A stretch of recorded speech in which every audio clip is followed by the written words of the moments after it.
Okay, let's dive right into this explainer. Today, we're exploring a seriously mind-bending concept drawn straight from the reflections of the 16th century philosopher Michel de Montaigne. We are going to look at something that literally touches every single one of us, every single day, the law. But listen, we aren't looking at it the way a lawyer or a politician would. No, we're completely stripping away the myths to examine the raw reality of justice. So, we're starting with a massive cognitive dissonance hook here. Ask yourself, are the strict rules we all follow actually rooted in pure moral rightness? Just think about it. When you stop at a red light, when you pay your taxes, or sign a contract, you're interacting with the law. And we're kind of conditioned from birth to feel this deep moral obligation to these laws. But is the law inherently just? Or is that, just a story we tell ourselves to make the bitter pill of compliance a little easier to swallow? To navigate this dense philosophical landscape, here's our intellectual roadmap. We've got 5 totally digestible steps. 1. The illusion of law and justice. 2. The true authority. 3. Imperfect lawmakers. 4. Coercion and contradiction. And finally, 5. Beyond institutional blind faith. All right, Section 1. The illusion of law and justice. We begin our journey by examining this deeply ingrained societal myth. From childhood, we naturally just conflate legality with morality, right? We assume that whatever the law dictates is inherently the right thing to do. It's like a pair of heavily tinted glasses we all wear. They make us view the law as this pristine, shining beacon of objective justice descending from the heavens. But Montaigne, he argues this is absolutely just a comfortable fiction. It's a society-wide illusion we use to keep everyone coloring inside the lines. Moving on to Section 2, the true authority. Now, if the law doesn't get its power from being morally perfect, where exactly does it come from? We've really got to shatter the illusion that justice and the legal system are the exact same thing. On one side, you have justice, lofty philosophical ideals of right and wrong. On the other side, you have the system itself, the actual codes, the courts, the judges. The real kicker here is that they're 2 entirely distinct entities that just happen to bump into each other sometimes. And this brilliantly illustrates Montaigne's core paradox. The law has power merely because it is the law. That's a massive paradigm shift. Its authority doesn't come from a place of universal justice. It comes from the sheer fact that it's an established system. It's literally a closed loop. The law is authoritative simply because it says it's authoritative. It's an entirely self-justifying system. Crazy to think about, right? Which brings us to Section 3, imperfect lawmakers. Let's pull back the curtain for a second. If the law is just a system, we have to look at the actual human beings writing these supposedly sacred rules.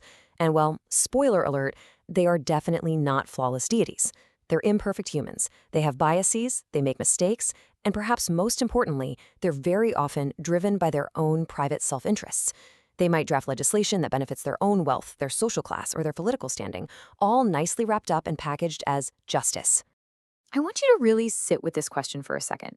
If lawmakers are driven by self-interest, how can the law be universally just? Because if the input is fundamentally biased, it's mathematically and logically impossible for the output to be pure universal justice. The water is always going to taste like the pipes it flowed through.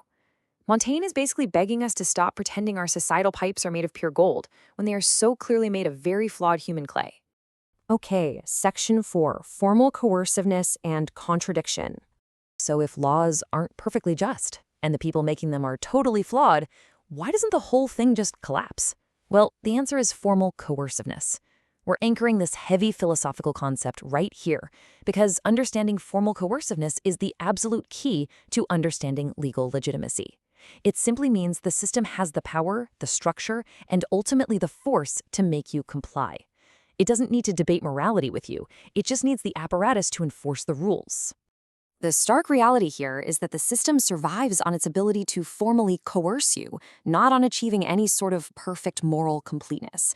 Think about it. You pay a parking ticket not necessarily because parking in that spot was some profound moral failing on your part, but because the system has the coercive power to make your life incredibly difficult if you refuse to pay it.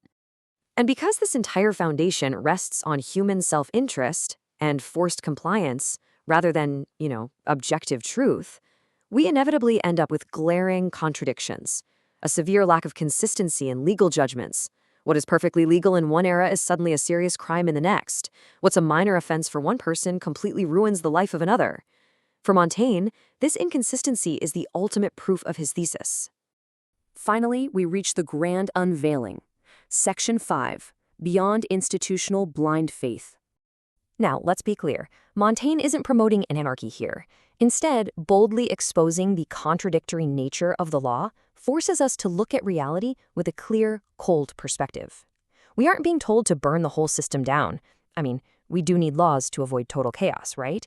But we are being strongly urged to strip away our naive romantic reverence for it. We've walked through this complete intellectual awakening. Step 1. Recognize the illusion of pure justice. Step 2. Acknowledge the very real flaws of lawmakers. And Step 3. Look at institutional authority with cold realism instead of blind faith. This realization fundamentally changes our relationship with power. We obey the law because it's formally coercive and socially necessary, absolutely not because we worship it as some perfect moral deity. As we wrap up this explainer today, I want to leave you with this final, lingering thought to challenge how you interact with the systems governing your own life right now. What institutional authority are you blindly trusting today? Are you giving them a moral weight they haven't actually earned? Take Montaigne's lens of cold realism and apply it to your world. It just might change absolutely everything about how you see society. Thanks for hanging out with me for this explainer, and remember to keep questioning the illusions around you.